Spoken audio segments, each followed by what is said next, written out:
now, for all the good intention of our One Malaysia Prime Minister, sorry, Malang President, di Malang Menteri, ironically and most extremely regrettable and extremely deplorable, if not despicable, they are now appealing against this, while in one hand, and in the next breath, calling for it to be repealed or at least amended. Now, I could quickly say that this is the situation right now. At this particular crossroad, where everything seems transitional, I think the government and the regime is not quite sure.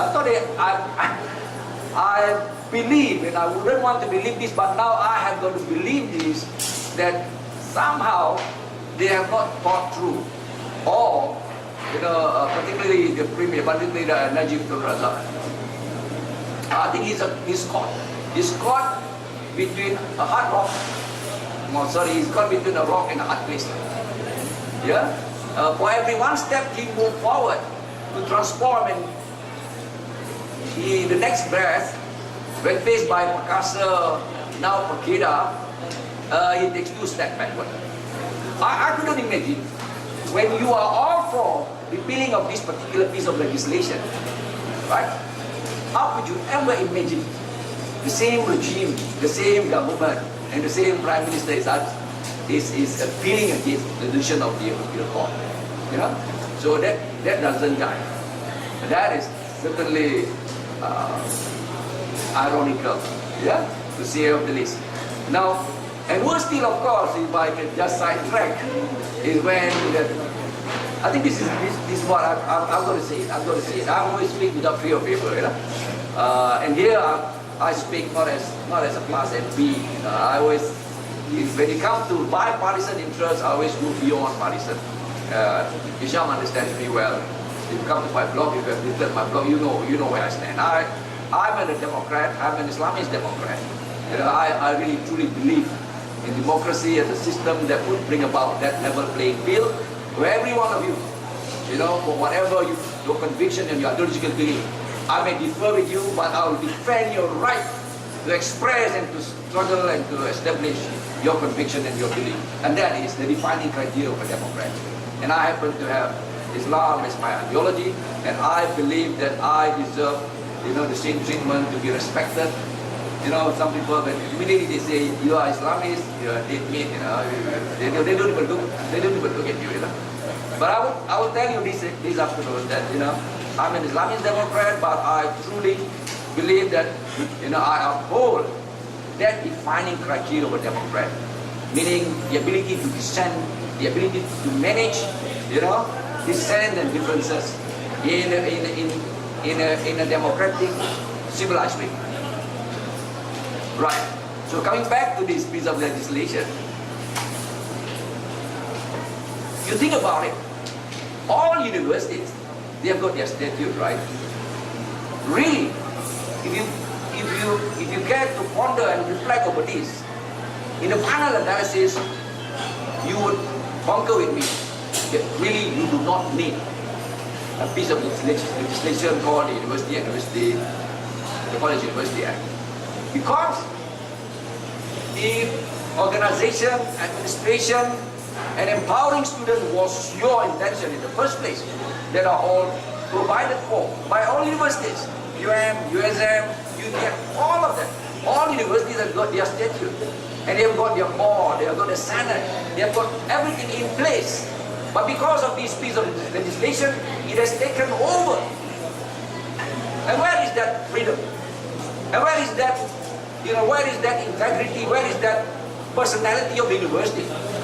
Where is that construct of making universities, a place where you really finally generate enterprising graduate, morally vibrant, intellectually superior? You don't have that. Once you control that, and you think you can control talent, the best way of unleashing talents is to just allow them and empower them. But finally, I believe bigots, racial and religious could never manage university. Bigots can only manage, concentration camp and indoctrination camp. You understand me? You don't look like you understand me, but I'm sure that it's sinking in you. We, in the first place, the government should have that kind of worldview, to have a paradigm, to have a belief and a conviction that managing talents, you must unleash and empower them. You provide some basic rules of the game, rules and regulations. But it's already in the statute of all universities, right? When you come to AUKU, you deconstruct them, you in fact stifle them, you strangulate them. And we have seen the kind of graduates that has come out of our what I call kilang-kilang yang melahirkan rokok-rokok itu. And that is extremely deplorable, very regrettable. I may be a product of the UK University. I believe that I come from the best tradition of British University in Europe. I may not have that. I have all the freedom. I come where I can brag around that I'm from Imperial College, blah, blah, blah. But then, what we observe, what we witness in the UK, you see, if you're a student, if you're a president of a student union, you are given a sabbatical break for a year, to really fulfill and assume your duties, political, judiciary, whatever, social, for you to really unleash yourself. You're given 1 year sabbatical break with all its perks, with all its privileges. You don't have that here. Once you become a president of a student union, apa dipanggil sini? MPP, Majelis Pelajar Perwakilan Pelajar, then you sort of become a straight jacket conformist that must be must comply. Sorry, in the UK, that is the best time where they really get early training in whatever political activism, nothing doing with partisan as such, but real political activism. That's where you bring the best of future political leaders. Right? So let me get back to the issue that I left earlier. So really, in the final analysis, it's all about the government determining, what kind of power do you want to assume over your citizens? It's all to do with that. It's all to do with a conceptual framework of understanding social organization. It's all back to the basis of philosophy of law, perhaps, or Plato, Aristotle, or Herbert Spencer, maybe, or equality of freedom, or whatever you.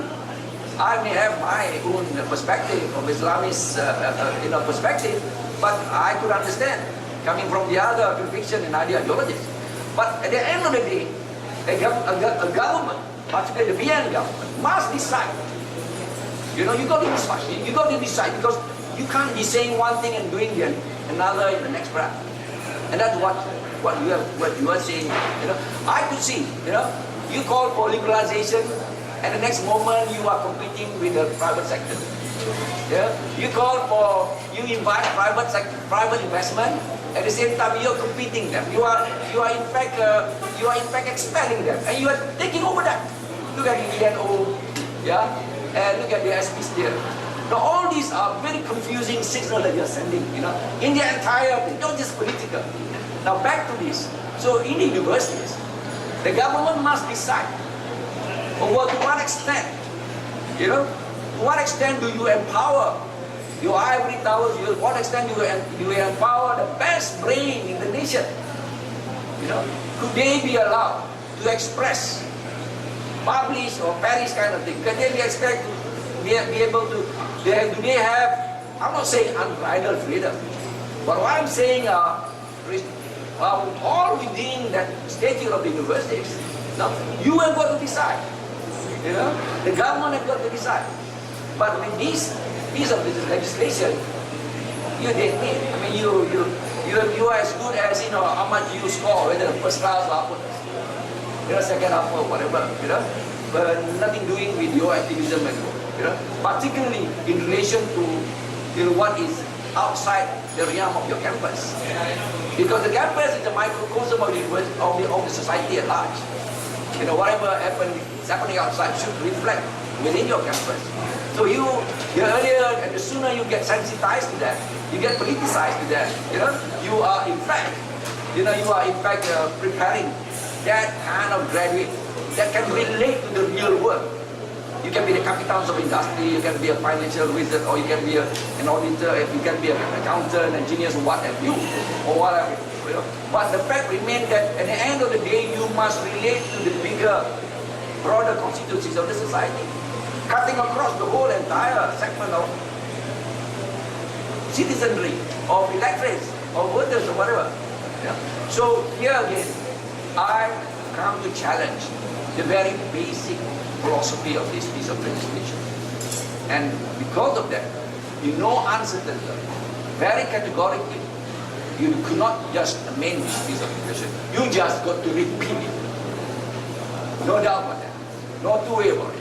No, I don't want to mince my word. I'm saying that just not 15.5, but the entire piece of legislation. Because you have within, you know, enshrined in the statutes of all universities what it takes to manage, to administer a university. You don't need anything extraneous. You don't need anything extra than that. The important thing is, when it comes to the output, finally, what happened will be that university become politicized. In what sense? It become politicized in the sense of being compliant to the power that be. They all become compliant. They all become, forgive me for my word, yeah. They all become conforming, and appointments of universities, appointment of professors, TNCs, BCs, all become politicized in a partisan way, you know, in the negative sense, not in the positive sense. So this is what the outcome, you know, the damage, you know, I would say, you know, what it has become right now. Now, because of all this, yeah, and particularly lately, you know, it has never been right anyway. But of late, it's become worse. You know, with the deputy minister, you know, being denied of entry into a university, local, if not public, but at least, you know, satu yang diperbadankan, yeah. Imagine a deputy minister being denied, but strangely, 2 weeks before he was denied, I was allowed it. And in all honesty, I must say this. And I was even worse on that topic called Islamic State Revisited. Perhaps they were thinking that they can slaughter me. But I came with this really one piece. I've got the signal to summarize. Now, and then of course Prof. Aziz Barik, you know, a very outspoken constitutional law professor, and he's been very consistent, relentless, unflinching, you know, in his struggle for putting right all the wrongs, all the sins of omissions and commissions. Yeah.